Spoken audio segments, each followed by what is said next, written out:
హల్లెలూయా. దేవుని నామానికి మహిమ కలుగును గాక. ఈరోజు ఆకాశ మండలం ఉన్న దురాత్మల సమూహము దేవుని పిల్లలతో ఎలా పోరాడిందో, వాని యొక్క క్రియల్ని ఏ విధంగా వాడు తిన్నగా చేసుకుంటూ వచ్చాడో ఆ యొక్క అంశం మీద మనము ఈరోజు చూసుకుందాము. మొదటగా ఆది కాండము 2వ అధ్యాయము 5వ వాక్యమును చదువుకుందాం. అది వరకు పొలమందలి ఏ పొదయు భూమి మీద నుండలేదు, పొలమందలి ఏ చెట్టును మొలవలేదు.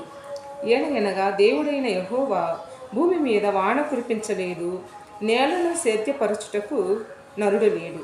అయితే ఆవిరి భూమి నుండి లేచి నేల అంతటిని తడిపెను. దేవుడైన యెహోవా నేల మంటితో నరుని నిర్మించి వాని నాసికరంధ్రములలో జీవవాయువును ఊదగా నరుడు జీవాత్మ అయ్యను. దేవుడైన యెహోవా తూర్పున ఏదెనులో ఒక తోట వేసి తాను నిర్మించిన నరుని దానిలో ఉంచెను. మరియు దేవుడైన యెహోవా చూపునకు రమ్యమైనదియు ఆహారమునకు మంచిదియునైన ప్రతి వృక్షమును, ఆ తోట మధ్యను జీవ వృక్షమును, మంచి చెడ్డల తెలివినిచ్చు వృక్షమును నేల నుండి మొలిపించెను. హల్లెలూయా. మొదటగా మనం ఏం చూస్తామంటే 5వ వచనంలో, అది వరకు పొలమందలి ఏ పొదయు భూమి మీద నుండలేదు, పొలమందలి ఏ చెట్టును మొలవలేదు. ఏలయనగా దేవుడైన యెహోవా భూమి మీద వాన కురిపించలేదు కనుక ఆ యొక్క సేద్యపరచుటకు నరుడు లేడు. కాబట్టి తేమ అనేది, చెమ్మ అనేది భూమి మీద లేదు. కాబట్టి ఆవిరి వచ్చి ఆ నేలను తడిపిందంట. దేవుడు ఏం చేశాడంటే ఆ నేల మట్టితో, అంటే ఏదైనా తోట అంతకుముందు చేయలేదు, నేల మట్టితో ఆ వైల్డ్ అంటే ఓపెన్ ప్లేస్ అనేటువంటి ఆ భూమి మీద ఆవిరి చేత తడిచినటువంటి ఆ యొక్క మట్టిని చెమ్మని చేసి దేవుడు నరుని నిర్మించి, ఆ తర్వాత ఇక్కడ చూసినట్లయితే ఏదైనా తోట 8వ వాక్యంలో చెప్తున్నాడు, దేవుడైన యెహోవా తూర్పున ఏదేనులో ఒక తోటను వేసి తోటను నిర్మించి నరుని దానిలో ఉంచెను. ఆ తర్వాత జీవవృక్ష ఫలము, మంచి చెడ్డలు తెలివినిచ్చే ఫలము, ఇవన్నిటిని దేవుడు కలుగు చేసినట్లుగా మనం చూస్తున్నాం. తర్వాత దేవుడు ఇవన్నీ ఎవరు చూస్తున్నారంటే దేవుడు ఒక ఓపెన్ ప్లేస్లో ఈ కార్యాలు చేస్తున్నాడు. అప్పుడు ఏదైనా తోట అంటే ఒక ఇల్లు అనుకోండి, ఓపెన్ ప్లేస్ అంటే బయట మనం వెళ్ళేటువంటి, బయట మనం ఓపెన్గా ఎక్కడైనా బయటకు వెళ్తాము, అందరు చూస్తారు. ఇంటి లోపల అదొక చాట్ ఉంటుంది కదా, అలాగే ఏదైనా తోట అనేది ఆదాముకు ఒక ఇల్లుగా దేవుడు నిర్ణయించాడు. అంటే ఆ తర్వాత ఆ ఏదైనా తోటని దేవుడు ఏం చేశాడంటే ఎలాగా ఆ ఏదైనా తోటని ఏలాలని ఆదాముకు చెప్తున్నాడు. అదే అధ్యాయం 2వ వాక్యము 15లో, మరియు దేవుడైన యెహోవా నరుని తీసుకొని ఏదైనా తోటను సేద్యపరచుటకును దాని కాచుటకును దానిలో ఉంచెను. మరియు దేవుడైన యెహోవా ఈ తోటలోనున్న ప్రతి వృక్ష ఫలమును నీవు నిరభ్యంతరంగా తినవచ్చును, అయితే మంచి చెడ్డల తెలివినిచ్చే వృక్ష ఫలములను తినకూడదు, నీవు వాటిని తినుదినమందు నిశ్చయముగా చచ్చెదవని నరుని ఆజ్ఞాపించెను. హల్లెలూయా. చూడండి, దేవుడు మొదటగా ఆ యొక్క నేల మట్టితో నరుని చేసి, ఆ తర్వాత తూర్పున ఏదైనా తోటలో నరుని ఉంచి ఏం చేశాడంటే ఆ యొక్క తోటని ఏలటానికి, ఆ తోటని ఎలా పరామర్శించాలో ఒక పని ఇస్తున్నాడు. దాన్ని సేద్యపరచుటకును దాన్ని కాపు పెట్టుటకును. ఇక్కడ ఆ యొక్క ఆదాము అన్నీ కరెక్ట్గా చేశాడు. దేవుడు చెప్పాడు ఆ మంచి చెడ్డల తెలివినిచ్చే ఆ వృక్షాన్ని నువ్వు తినొద్దని. దేవుడు తినొద్దని మాత్రమే చెప్తే ఆదాము తన భార్యకి ఏం చెప్పాడు చూడండి, అందుకు ఈ తోట చెట్ల ఫలములు మేము తినవచ్చును, అయితే తోట మధ్యనున్న చెట్ల ఫలములను కూర్చి దేవుడు మీరు చావకుండానట్లు వాటిని తినకూడదనియు వాటిని ముట్టకూడదనియు చెప్పాను అని సర్పంతో. నేను అంటే దేవుడు ముట్టొద్దని నేను చెప్పలేదు కదా, తినొద్దండి, తినమంది నిశ్చయంగా చచ్చేదవని. అంటే ఎంత స్ట్రాంగ్గా ఆదాము అవ్వకు చెప్పి ఉంటే కదా, అంత స్ట్రాంగ్గా చెప్పి ఉన్నాడు అనమాట. ఒకవేళ ముట్టితే మళ్ళీ అత్యాశక్తి ఆడవాళ్ళకి ఎప్పుడు బలమైన కట్టం కదా, ఒకవేళ అది ముట్టినాక తర్వాత తినేద్దాంలే అనేది తినేస్తుందేమో అని అసలు నువ్వు ముట్టనే వద్దనని ఎంత స్ట్రాంగ్గా చెప్పాడు. అయినను సర్పము తన యుక్తి గలటువంటి మాటల చేత, భూజంతువులలో సర్పం ఎలాంటిదంట, చాలా యుక్తి.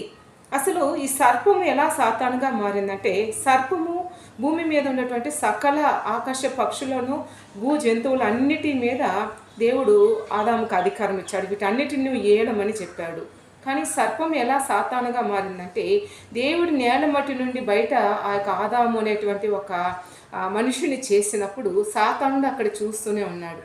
సాతానుడు వాడు ఆత్మ కాబట్టి ఆ యొక్క దేవుని రాజ్యంలో ఉండటానికి అర్హతను కోల్పోయి త్రోసివేయబడినటువంటి దూతగా దేవుడు వాడి యొక్క స్వరూపంని, వారి సౌందర్యాన్ని కాల్చి వాడిని సౌందర్యం లేకుండా వాడిని తరిమేసినప్పుడు వాడు ఆత్మగా ఇక్కడ తిరుగుతూ దేవుడు చేసేటువంటి కార్యాలను అన్నిటినీ కనిపెడుతున్నాడు. ఈ మనిషిని దేవుడు ఎందుకు చేశాడు, ఏ ఉద్దేశంలో పెట్టి చేస్తున్నాడు, ఈ దేవుని యొక్క ప్రణాళికల్ని, ప్లాన్ని మనం ఎలా చెడగొట్టాలని వాడు చాలా తంత్రంగా వాడు ప్లాన్లు వేసి తర్వాత సర్పాన్ని వాడు ఆస్వాదించాడు. సర్పము యొక్క శరీరముని, సాతానుడు ఆత్మ కాబట్టి వాడి క్రియలు జరగటానికి ఒక బాడీ కావాలి, ఒక శరీరం. ఆ శరీరముగానే సర్పముని చూస్ చేశాడు. ఎందుకంటే మూడో అధ్యాయంలోనే వాక్యం చెప్తుంది, దేవుడు కలుగజేసిన సకల విధమైన భూజంతువుల అన్నిటిలో సర్పము చాలా యుక్తి గలదై ఉన్నదంట. యుక్తి, ఆ యుక్తి ఏ ఒక భూజంతువులో ఉన్నదో ఆ భూజంతువుని సర్పం ఆస్వాదించింది. కాబట్టి ఆ యుక్తి చేతనే అవ్వ ఆదాము వేరు వేరు స్థలంలో ఉన్నప్పుడు ఆదాముని మరి ఆ యొక్క సర్పం టచ్ చేయలేదు, ఆదాము దగ్గరికి వెళ్ళనే లేదు. హవ్వని మాత్రమే బ్రెయిన్ వాష్ చేస్తుంది. ఎందుకంటే దేవుడు అవ్వతో చెప్పలేదు, ఆదాముతోనే చెప్పాడు, నీవు చావకుండానట్లు ఆ మధ్యలో ఉండేటువంటి మంచి చెడ్డల తెలివినిచ్చేటువంటి వృక్షాన్ని నువ్వు తినకూడదని చెప్పాడు. జీవవృక్షం కూడా ఉందండి, జీవవృక్షాన్ని గురించి దేవుడు చెప్పలేదు, అది తినొద్దు అని ఏం చెప్పలేదు. తిన్నా ఏమో దేవునికి ఏమీ అభ్యంతరం లేదు, తిన్నా ఆయన ఆత్మలో దేవునితో ఎల్లప్పుడూ మనం జీవించాలన్నదే దేవుని యొక్క ఇష్టమై ఉంటున్నది, దేవునికి చాలా సంతోషం కలిగించేది. కానీ చెడ్డ పాపము చేస్తూ అతను నిరంతరము జీవించాలన్నది దేవునికి ఇష్టం లేదు. పాపాన్ని ఒప్పుకోవాలి, చెడు కార్యాలను విడిచిపెట్టి మరి పరిశుద్ధంగా జీవించి ఆత్మలో దేవునితో జీవించాలనేది దేవుని యొక్క ఇష్టమైనది.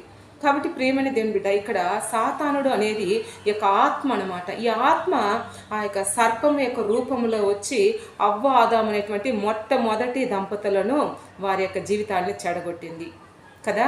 ఈ యొక్క ఆకాశ మండలం ఉన్నటువంటి దురాత్మల సమూహము ఎలా మొట్టమొదటి కుటుంబముని పాడు చేసిందో, ఈ దినాలలో కూడా సాతానుడు అదే విధంగానే అనేకుల జీవితాన్ని కుటుంబంలో పాడు చేస్తున్నాడు. ఏ సమయంలో ఇవ్వవలసిన కాపు కాయవలసిన సమయంలో కాపు కాయ. ఆదాము చేసినటువంటి తప్పు ఈ దినాలలో అనేకులు చేస్తున్నారు. ఆదాము ఏం తప్పు చేశాడండి? అవ్వే కదా చేసింది అని మనకు సామాన్యంగా అవ్వే కదా సర్పం యొక్క మాట విని దేవుడు తినొద్దని చెప్పిన పండును తిన్నది అనేది మనకి తెలిసిన మెసేజ్. కానీ తెలియని హైడ్ అండ్ సీక్రెట్ వస్తుంది. ఏంటంటే దేవుడు హవ్వతో చెప్పలేదు, కానీ ఆదాము చెప్పి ఎలాగో అవ్వని కన్విన్స్ చేశాడు. కానీ అవ్వ పండు తెచ్చి ఇచ్చినప్పుడు, సర్పము మాటల చేత మోసపోయి ఆ పండును తెచ్చిచ్చినప్పుడు ఆ ఆదాము ఎవరిని అడగాలి? ఆ పండు తినకముందు దేవునితో ఒక మాట మాట్లాడాలి కదా. ప్రభువా, మరి ఇది తినొచ్చా? సర్పం వచ్చి ఈ విధంగా చెప్తుంది, ఇది మేము తినొచ్చా అని ఒక మాట అడగాలి కదా. అడగలేదు. ఎందుకంటే ఆ గ్రహింపు అనేది ఆదాములో లేదు. ఈ దినాలలో కుటుంబం యజమానులకి అలాంటి గ్రహింపు ఉండదు.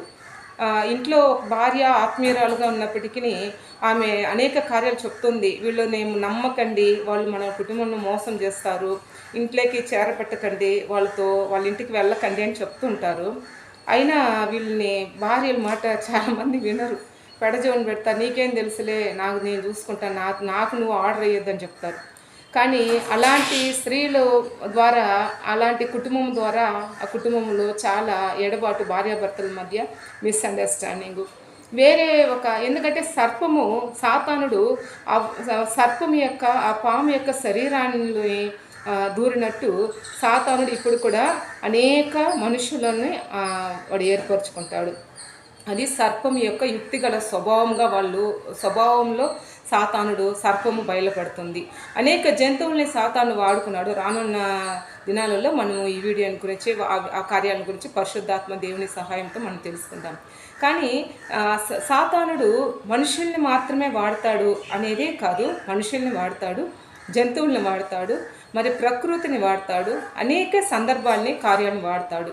యోబు దినములలో చూడండి, సాతానుడు ఆ ఇంటి కప్పు కూలి తన పిల్లలందరూ చనిపోయి, అంటే ప్రకృతి చేత గాలిని విసిరిచేసి అక్కడ కూల్చివేస్తున్నాడు. యేసుక్రీస్తు ప్రభుల వారు నడి సముద్రం మీద నడిచి వస్తుంటే ఆ పెనుగాలి తుఫాను చేత ఆ ప్రకృతిని వాడు వాడాడు. అప్పుడు యేసయ్య గద్దించగానే ఆ గాలి నిమ్మలమైంది. కాబట్టి ఈ విధంగా జంతువుల్ని వాడతాడు, మనుషులను వాడతాడు, ఈ ప్రకృతిని అన్నిటిని ఒక మనిషిని శోధించడానికి, పాపంలో పడవేయటానికి ఎన్ని రకాల ప్రయత్నాలు చేయాలో అన్నీ చేస్తాడు.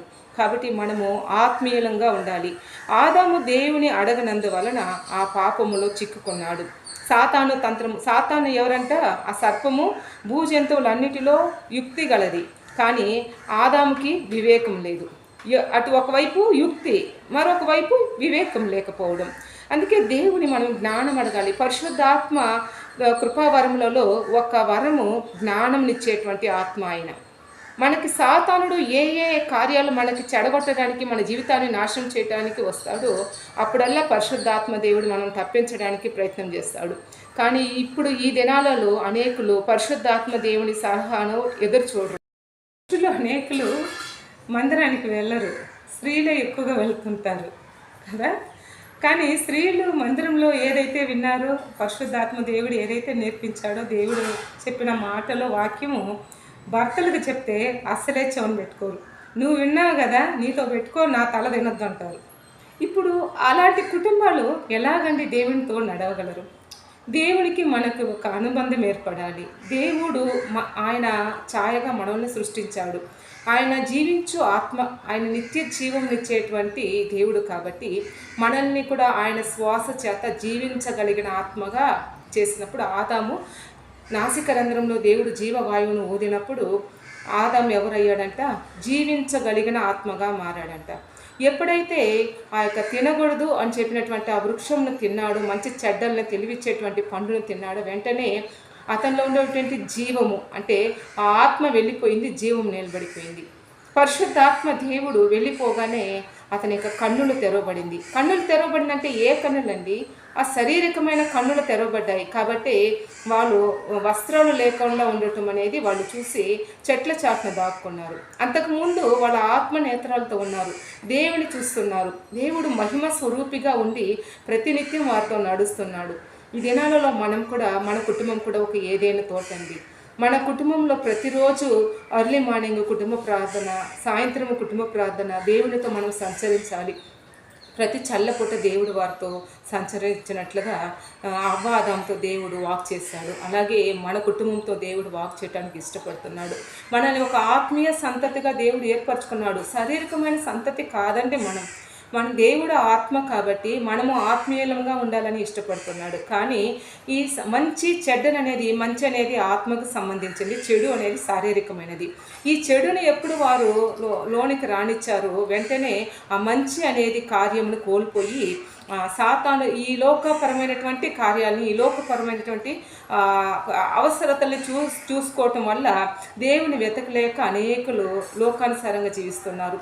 దేవుని కార్యాలని గ్రహించుకోవడానికి వాళ్ళకి సమయం కూడా చాలట్లేదు.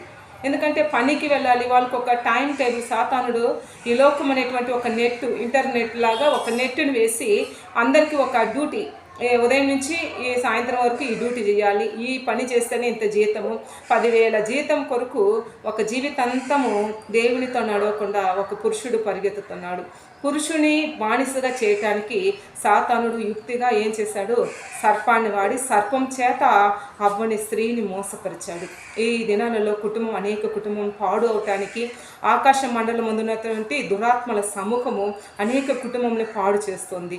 నెక్స్ట్ వీడియోలో ఆ కుటుంబంలో నుండి వచ్చిన సంతానము ఏ విధంగా ఆ దురాత్మలు, ఆకాశ మండలం ఉన్న దురాత్మల సముఖము వారిని పాడు చేసిందో చూసుకుందాము. దేవుని నామానికి స్తుతి కలుగును.